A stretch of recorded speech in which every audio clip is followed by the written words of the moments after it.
Hello, everybody. Hello, welcome.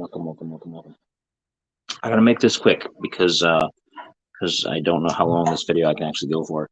My child has just went to bed and she's upstairs stomping around because she's crazy. And I have another member of my family who is sick with something or other, and so they're coughing really loudly, and they could show up back downstairs at any point from their nap. So I have to make sure I get this done before that happens. So, what do we got?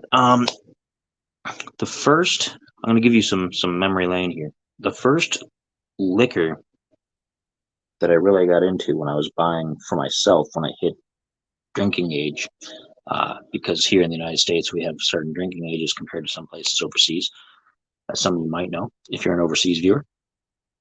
But one of the first liquors that I bought for myself was Southern Comfort, which is New Orleans based. And the story is that a man named M.W. Heron, he didn't like the harsh whiskeys that were around at the time, which were mostly like bourbons and things like that. So he didn't like them. So he wanted to make his own. So what he did was he took whiskey. He doesn't say what brand. He might have made his own, but he took whiskey and he mixed it with a blend of spices and fruit and various things to make a new beverage. And he came up with Southern Comfort.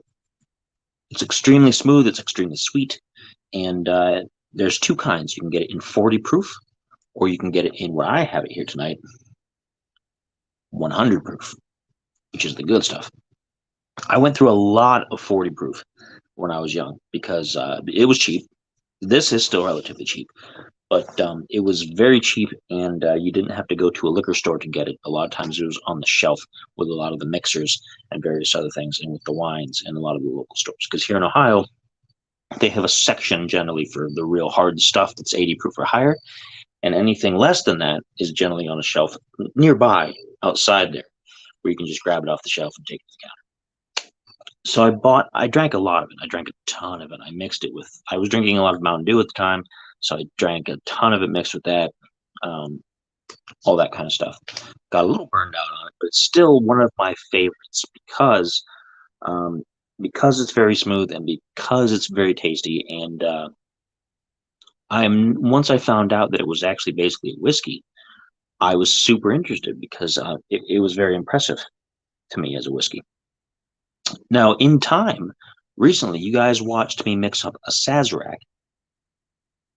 And Southern Comfort is a lot like a Sazerac in flavor. And I think that might have been what Sir M.W. Heron was going for when he mixed it up. He may have been trying to make his own bottled Sazerac that wasn't based on someone else's whiskey, that was a proprietary blend. It doesn't taste like it has the absinthe wash. So now I've been thinking about this for a few days. I've been thinking about possibly making my own Southern Comfort Sazerac with a wash of the absinthe and possibly some bitters, because I think it would work pretty well with the Pashad's bitters. And I don't think you would need the sugar cube because it's already very sweet, but who knows? I have been wrong about that in the past, and I've ruined my taste buds. So, but how does it taste, you may wonder, if you have not had it before. Once again, I'll show you the bottle. Southern Comfort, 100 proof. It's hard to tell that this is 100 proof because it doesn't feel like it, but after you've had a little bit of it and it's working its way through the system, you can tell that it's a pretty high proof alcohol. It smells nice and fresh, nice and fruity. It's got a nice golden auburn color. Good stuff. Memories.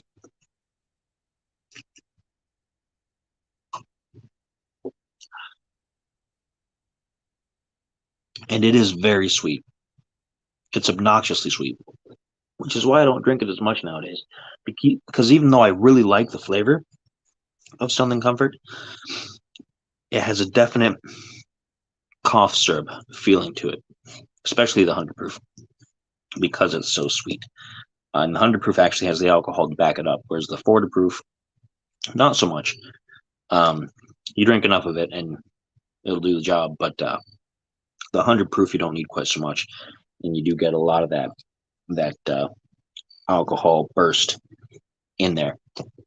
It is not like a bourbon. It's not exactly like a like another American whiskey, but it does have. Now that I've thought about it, and now that I've grown and I've had other cocktails and things like that, I now can recognize that it has similar flavors to a Sazerac.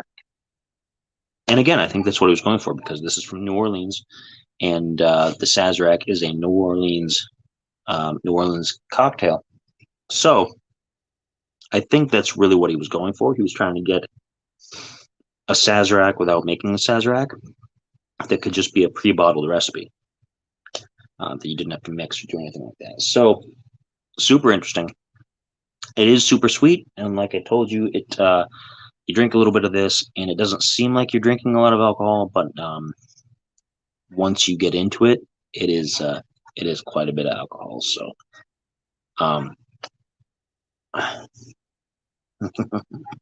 got my robots over there.